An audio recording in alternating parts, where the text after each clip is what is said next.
I'd like to talk a little bit about the BP oil disaster. Happened on Hitler's birthday, April 20th. Usually things like that mean something, whether anyone knows it or not. A lot of these, like 911, September 11th, a lot of these numbers have significance to these people who are black magicians or fancy themselves so. And, where magic fails, the knife or the gun will definitely prevail, and they are no stranger to any of that. So, demons they are, and you just have to understand all this. They talk a good line, and I thought it was funny as hell that the Christians actually fell for.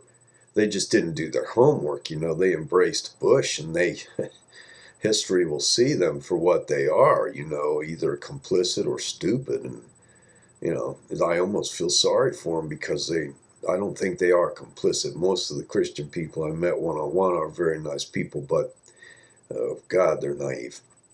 It's so embarrassing.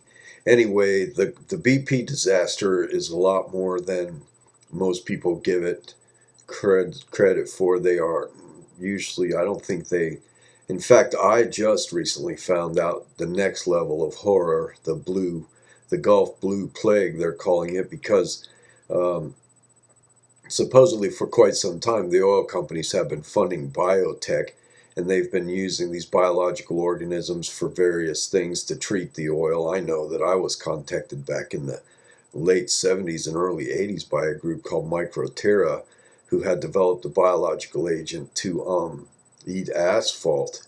That way, creosote, that way they could chip up old telephone poles and get that oil petroleum mess out of there, the treatment, and use the wood for pulp and make paper and whatever.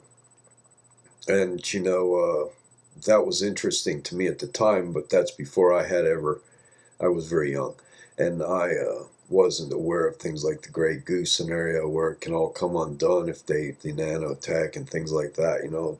Technology is a good thing. I'm not anti-technological, but they're going to put limits on us and tell us what we can grow in our gardens and what plants we can use and what plants we can't. But then they're going to give themselves free reign like mad scientists, and believe me, they are mad scientists. Really, all they care about is their money.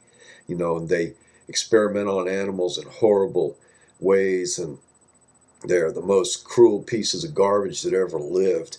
And they have no sense of self because they cannot even see themselves for what they really are. And they're constantly striving outward, and they try to do this through their money. But I can't feel sorry for them. I think they should be exterminated. Truthfully, the world would be a better place without these monsters. So anyway, they developed all this stuff. There is no oversight. There is no accountability. They developed a bug that supposedly processes carbon. It's a bacteria, and it's said to eat carbon. I don't know how simplistic of a explanation that is, but we are carbon. Everything alive here is carbon. It's carbon-based life. So for them to do something like that, and then to make it extra tough and antibiotic resistant so that nothing could come along and kill it, so that it could operate under these very harsh circumstances down in the oil wells, that was just ridiculous.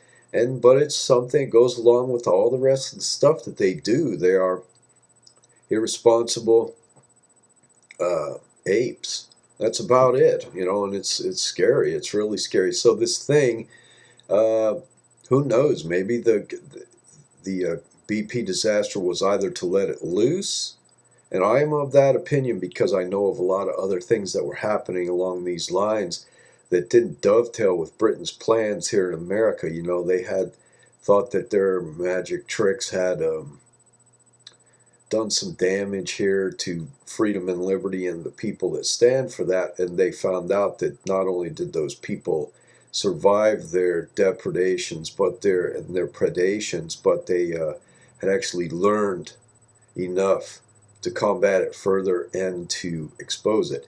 So BP dovetailed with some activity that was going on other than out of the mainstream, but was very definitely important to the way things stand in the world today. And it may have just been an ace in the hole, something they had in their pocket to use against us if they didn't get their way, and they did not get their way, and they may have just blown that well to loose this upon us. So people are becoming aware of it. It's called the Gulf Blue Plague. It's a buggy that's gotten out now with NMOD and the ability to control hurricanes, to control storms. I mean, Katrina, they just kept that thing, and they kept amping it up and amping up. It still didn't do what they wanted to, so they just sent Blackwater in to blow the levees. They wanted all those black people out of there so the rich Zionists could go in there and redo the area, and that's what that was all about. But I have pictures of the chemtrails. They were feeding the bands on that hurricane for days. And I've been watching it since Clinton's time. They've been experimenting with weather control for decades now, and they've got it down with the wireless and the chemtrailing and the satellites. So, there were no hurricanes up through the Gulf last year, and that might have been our government's final realization that, hey, yeah, this was an attack, an extremely dirty biological bomb that could handle our whole country, could kill us all. And so they stopped these experiments in the Gulf with weather control, kept all the hurricanes off the East Coast, and there were quite a few that went right up the East Coast, but none in the Gulf. One made it halfway and fizzled because they just shut it off, and they can do all that now. So anyway, the Gulf Blue Plague is something you should look into if you start breaking out on your skin, if you start hemorrhaging inside, things like that.